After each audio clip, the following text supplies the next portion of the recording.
Okay. Hello. Hopefully you can understand me a little. Okay. Um. Well, I've been thinking about making this video for a while. Every time I go to do it, somehow it just doesn't happen. I don't know, just blackout.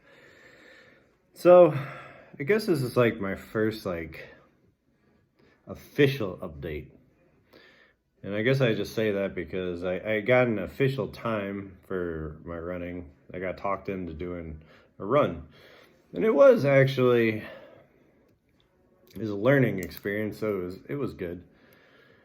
But it brought up a bunch of points that I have made, concerns, and it just basically highlighted everything that I've been saying for a long time with my results.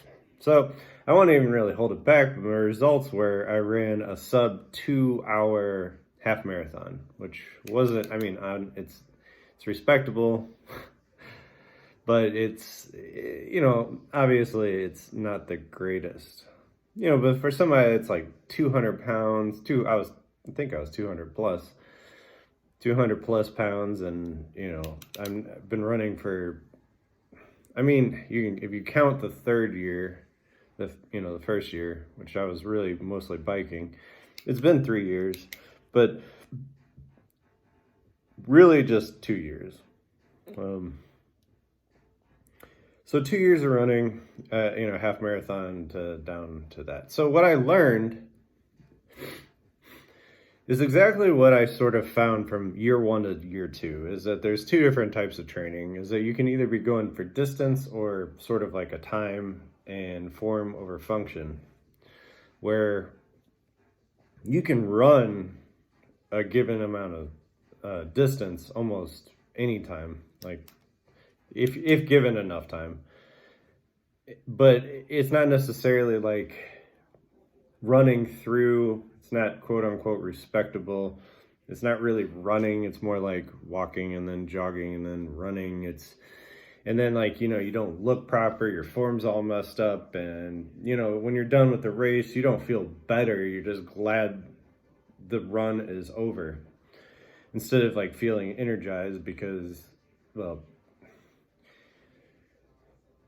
that's when you have good form and you're running properly and you're doing all the things, like when you in the race, how you began the race, that's when you really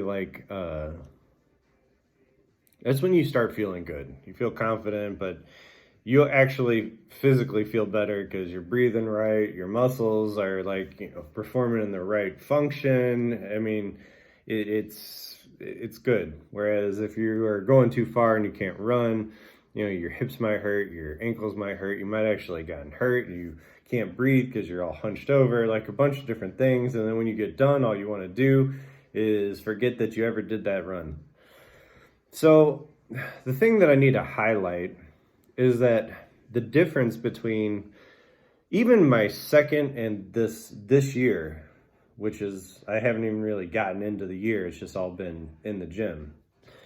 The difference was between my first year and my second year is that I spent all my time doing runs that I could complete, or just pretty close within my completion ability, instead of pushing further out to where I had to walk, run, and then by the end of the distance, there was no way I was going to be able to even break a walking pace. It's not good. It's just two different ways of training.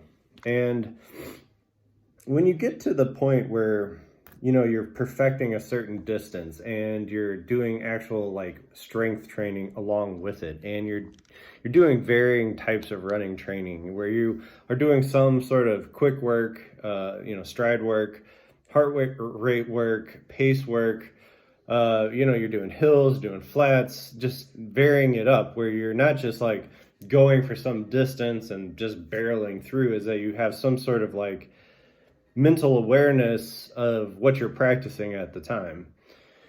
And what the difference is between the two is that when you get solid at a bunch of different things and you have a game plan, what your heart rate is versus your output, like stride length, like, like how you perform going uphill, going downhill.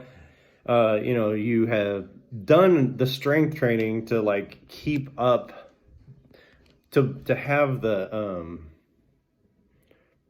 strength to hold, like even your upper body, if you do some upper body work to hold your form, and how about what mileage you're going to break down. You need to sort of adjust, like when you need your water, when you need some food, when you like really get those things down concrete, which you can't do just by just going running without any plan, any cause, any care. Is that when you do go to do like a set distance with other people around, I guess a formal event, is that you can push a little harder because you have the support around you.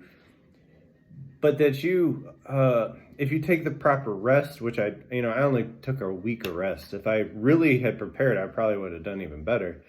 But if you properly prep for it, and then you have all these different skills that you've learned, instead of just sort of like I can do it, I can do it no matter what type of attitude, instead of I can do this fun, comfortably, and have a good time doing it. So the difference, and that was what I was saying, is that like last year, where I could have already done the marathon, I probably could have already done the Ironman, but it wouldn't have been enjoyable. I would have been struggling. I would have kind of looked pathetic. I would have felt pathetic. It just wouldn't be worth it. It wouldn't feel proper. It wouldn't feel like good when I was done. When I got done with this run, I was talking to people. I sat down for a minute because I sprinted the last mile, but I felt good, and my mother was there, and it was just like some sort of, it was a memorable event, instead of it just, and the run itself, like I got to run through neighborhoods I don't usually get to go through, and I got to look around. I got to just enjoy being, just the experience of it. And so I guess what I'm saying is that being pushed to go do, where I still am not, where they say just go do the race, they say just get the experience and blah blah blah. I still, I guess I lean towards being over prepared.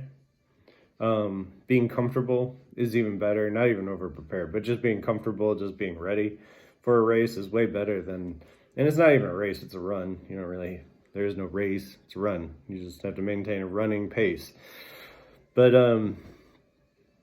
the whole point of it is that if you just go out and do it, and you're just trying to suffer through it, it's just going to become not a great experience. And you're going to get even more mentally deterred, because you probably are going to you just aren't going to enjoy any aspect of it. And you're probably going to bring the people down around you instead of build them up. And it is, even though it's just you, it is a team thing, because you're running with other people the entire time. Sometimes they're running faster, sometimes slower, sometimes they, has a little bit of knowledge that you need to know, like how far are we, like when's the next turn, can I go to the bathroom, is there water coming, like just small stuff. Or just they're talking, and say they have someone that they brought to look at, like they have spectators. Like it was really nice because there weren't spectators the entire time. It's obviously 13 miles, but there was people constantly the entire time. And not that I want to, that I care that everybody's watching me, but it is nice when people are sitting on the sideline cheering for you, even though they're not cheering directly for you, they're cheering for the runners, but they're there usually for someone specific. And so like all of this combined, like creates like a team, like everybody working together sort of experience. Nobody wants to see the guy on the sideline that didn't make it, or like nobody wants anybody to like feel bad or not be comfortable. Everybody wants everybody to have a really, decent time. And that's going back to being comfortable with going, is that if you can barely make the distance and you can not really, you never done it before, like you keep doing like almost, but that today's the first day you're going to run that far, you're kind of going to be one of the people that are dragging down the experience as a whole. And that's different than like being competitive, like running as fast as you can versus not as fast. Like it's a different mindset. Like going out there and setting a pace. Like sometimes I'll just throughout the race, like I knew that I would be slower going uphill than like the little skinny guys. So I would pass them. I was taller, longer stride. I would pass them going down, and they would pass me going up. And there'd be, there was some girls that would keep up with me that would pass me, and you can't just be like, oh, well, they're a girl, I'm going to beat them, or they're a guy, I'm going to beat them. You just sort of run your race and find the people that you connect with that you can run like a few miles with. They might need to pull off for water where you don't, or they might need to get, go to the restroom where you don't, or they just need to take a second break, or they're going to get off the course to literally give somebody a hug, and you just mentally, like, you're just running with this person and all of a sudden they're gone. You just have to like it's a mental thing, and then you see them come back and then you feel better. Is that if you aren't aware and alert, like you're out there suffering, you're not going to have like the experience and the camaraderie. You're not going to have the relationship with the event and the people in it like you would. So that being said, is that like if you are going to do a run, I'm not going to call it a race. If you're going to do a run, find a run that you have confidence that you're going to run the whole time, that you're really going to actually, that at the end, you're not questioning if you're going to make it. And you're not questioning if you're ready. There shouldn't really be a doubt. Is that's when you go for the run and you really take advantage of the experience. And so I guess what I was going to try to tie that into, when your types of workout, like your mentality and like, what your goal is that sometimes your goals are going to vary just by your weaknesses and sometimes your strengths. So like, it's not just to complete the race, it's to be strong and be, like, I don't know how to say it, like not compact, that's a wrong word, but to be ready, I guess, the word will come to me. And by doing that is that like sometimes you're going to have to work on certain aspects to improve or just maintain. Like you may be able to run with a good stride for like 3 or 4 miles, but can you extend that like a few more miles? Do you need water like every mile, or can you extend that to every 3.5 miles? Like when I was running, for example, is that the first 2 water stations were so jam-packed with people that were like completely unprepared, completely like, you can tell they're already miserable, dropping out, is that the water station was so packed that you were like standing in line for however long they would stand in line, but it was like a 20 person line just to get some water. And the same thing with the second station. So I was actually able, because of the way that I've been training with, trying to manage my water, is I was able to go like 2 stations before getting to the third station where the person was able to walk out and just directly just hand me water without any issues. And those are the types of things that I'm not worried about, like my time. It's not like, oh my God, like I'm going to like lose time because I'm standing in line. It's losing pace and mentality. Like you start a race, you get a mile, and then you have to sit there and stand, and you just right when you're like excited to run, that's when you should be, finding your pace. And so a lot of these things is just about personal comfort.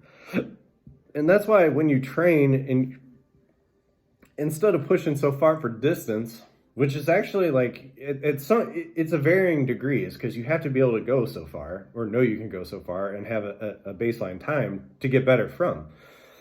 So once you find these, you set like sort of a goal, is that you have to then go back, you're going to start running less and you're going to be doing weightlifting, stride, water, food, and getting a gist of all the different components, like how many calories you burn, how much water you're going through, how much you weigh at the time, like all the different, weather is impacting. So like all these different issues in order for the experience to be like a true run so the people on the sideline, so the police, the event organizers, the city, like everyone around, it's like a representation of that. If you just are sitting there like struggling and everybody's like, why don't you just stop? It's very mentally taxing and it's not good for everybody, and a lot of work goes into the event as a whole. So what I was saying is that where I'm just really going to go back to, if I lost you, is that you really need to be prepared and comfortable, because it's not really a race. It doesn't say race, it says run. And once you become prepared and you become comfortable, is when you really find yourself in the experience of it. And you're not worried about dying, but you're not worried about hitting a wall. You're not worried about all these different things. Yeah, and then if you want to get into the competitive aspect of it, they're going to send you out first so you can, do what you need to do. But for the majority of people, is that it's an experience so you can experience your town or a place in a new way with other people promoting a healthy time and experience in an event. And apparently there's a lot of people that also support your belief. And so at the end, you just want to overall have a good experience and not overlook all that because you're not comfortable with it. Just doing it just to do it. But that being said, is that I have some other sort of weird news. Okay, so part of running too is the danger of it.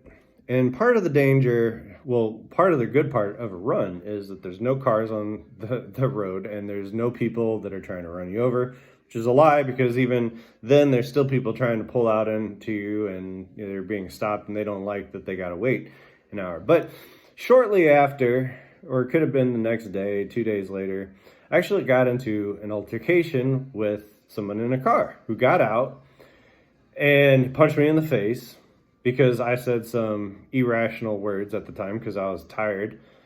But I'm gonna start this is that, like, I'm not saying that I was not at fault, because I did express and got emotionally upset, and I expressed myself in an inappropriate way.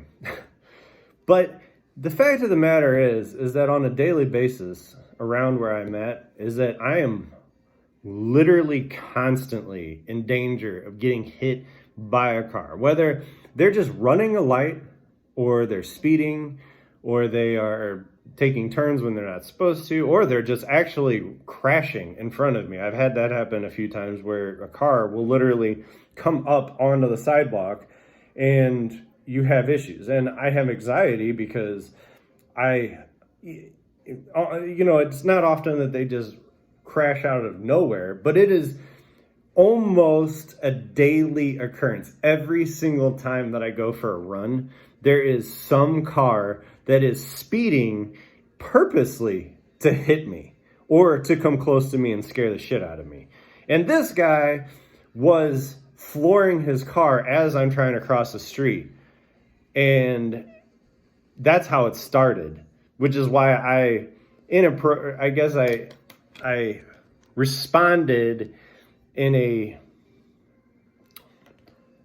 not the most honorable way, but at the same time, it was a compounding issue that I had done this nice run, and I already knew partly how dangerous it's been. I mean, I've gotten hit by a car probably 3 or 4 times where I had to not hit, but like where a car came out and I either had to like stop and put my hands on the car, or I literally almost got ran over. I had to jump and push off the car, or the car like starts going and I have to like brace myself like I either am going to jump onto the hood or not, because people are just not paying attention.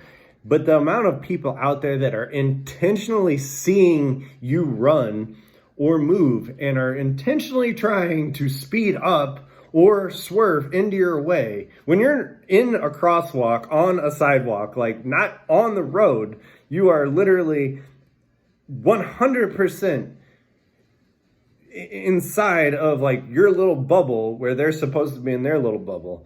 And I have people constantly yelling, cursing, doing inappropriate stuff to me on a daily basis. I mean, you aren't even talking like sometimes, it is every time. And they say like, oh, you go run in a park, oh, you go do all this other stuff. In the park, there are bikers, and I don't know of any park. I almost don't know of any park that's not near a road. And I don't really know of any long distance parks where you're not crossing some intersection. And it is because there's cars everywhere constantly. It is so rare you come up to an intersection and cars are like where they're supposed to be and not trying to run a light or speeding or doing something. It's such a rare occurrence that it's like there's almost nowhere you go where you come up to an intersection and you feel safe. You always are like a little apprehensive of what you're trying to do. And I know this sounds a little funny, but like even if you're waiting for the little light that says cross the street, where I'm at is that the little light comes on and it blinks for 5 seconds. It'll say don't cross, and then it has walk for 1, 2, 3, 4, 5. And there's no way. You barely take your first step before it tells you don't walk again. So I guess part of the dangers of it is that people are upset. I mean, it's dangerous anywhere you go. And this particular guy might work around where I'm at, so I might see him again. Or he had out of state plates, so he might have just been passing through. I really don't know. But I just know that like what he did is a very typical, it didn't surprise me that I got into a fight. But at the same time, it's like you kind of, in some ways, have to stand your ground to some degree, or they just do it worse. So like part of training and the number one thing that I'm also going to say is that the reason why I feel that I responded the way I did was because I had just done what I said you shouldn't do, is a run where when you're done, you cannot run any further. And I had done that the day prior. And at the time, I was so tired, I literally couldn't go away. Like I could not run away. And the same thing happened like 2 days later where I got to the point where my legs were so spent that there was no way I could get away. I could run or even, sprint or move away. Like I was just exhausted. In my exhausted state, I was responding in a very inappropriate way. Even though it actually, typically it is appropriate, because it's expressing that you are trying. I mean, he tried to kill me. Like if you were to watch what had happened, is that he makes a turn way down the street where I see him coming, but he's so far away that typically if it's a normal, like even the fastest, most of these people that turn, they all sort of floor it. So I'm even used to them coming quick, is that I already started trying to cross the street, but this guy didn't even slow down. He just barely missed me by like an inch and just started honking at me. So you're not talking about like somebody that was didn't see me. You're talking about somebody that saw me and then sped up. And then instead of slowing down, literally just at the last second was like, maybe I shouldn't kill this guy. So my response was just like, here I am. Like, do you not see me? And then he gets out and he asked me what my problem was. And I I literally turned to him and I'm like, this is where you cross the street. And then he was like, and then he started calling me a bunch of inappropriate names, in which I responded with inappropriate names. And then he decided to take it a step further. And I mean, yeah, he hit me pretty hard and it hurt. But at the same time, it was like, it was just one of those experiences where I didn't really want to fight. I didn't really want to I had nothing against this guy besides that he just tried to kill me for like 2 seconds. And I was utterly exhausted. So fighting was sort of like a difficult task. And plus, fighting usually is just something that just escalates something where someone can get hurt. And fortunately or unfortunately, depending on, well, this is a YouTube video. So fortunately, the guy, there's another pedestrian that got out of his car and was like trying to stop this fight. And the pedestrian even asked me what he did. And I'm like, this dude literally tried to run me over. And I mean, he almost successfully did. So I guess what I'm trying to say is that it's sort of like keeping the two, to me, go together. Is that like when you go to do a run and you have all these people that are blocking traffic, that are upsetting other people, that are actually putting their lives on the line. Like my mother was with a police officer and said that there are people that were getting very upset, very belligerent, and, you know, sort of fearing that, I mean, the police and my mother were sort of like in fear that these people were going to take it a step further, because it does. People just get very upset. They just get upset. There's no real explaining it. So you have all these people that are kind of like putting themselves on the line for you. And then in training, you're going to come across where you're going to be involved with, you know, traffic. And there, even if you're at a park, I mean, there's really so few places that you can go where you're not going to have to deal with cars and other people.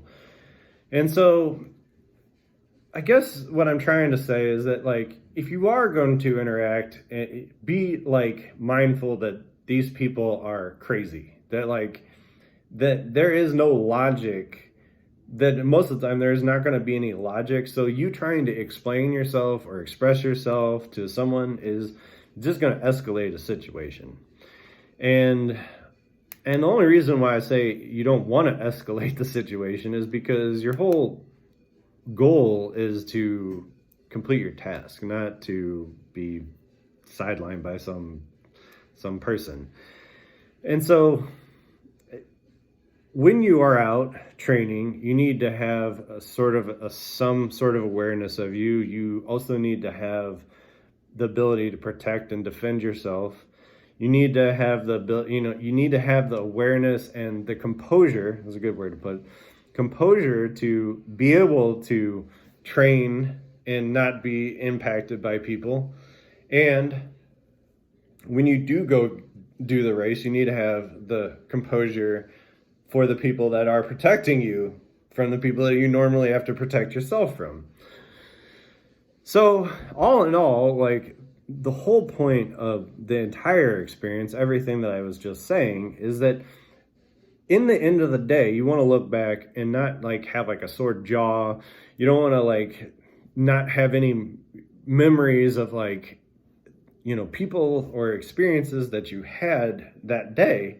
You want to be at least aware and have enough composure, enough stamina. Like, you need to be alert enough to enjoy the day instead of becoming part of the problem, becoming part of the negative energy, quote unquote, or like just a part of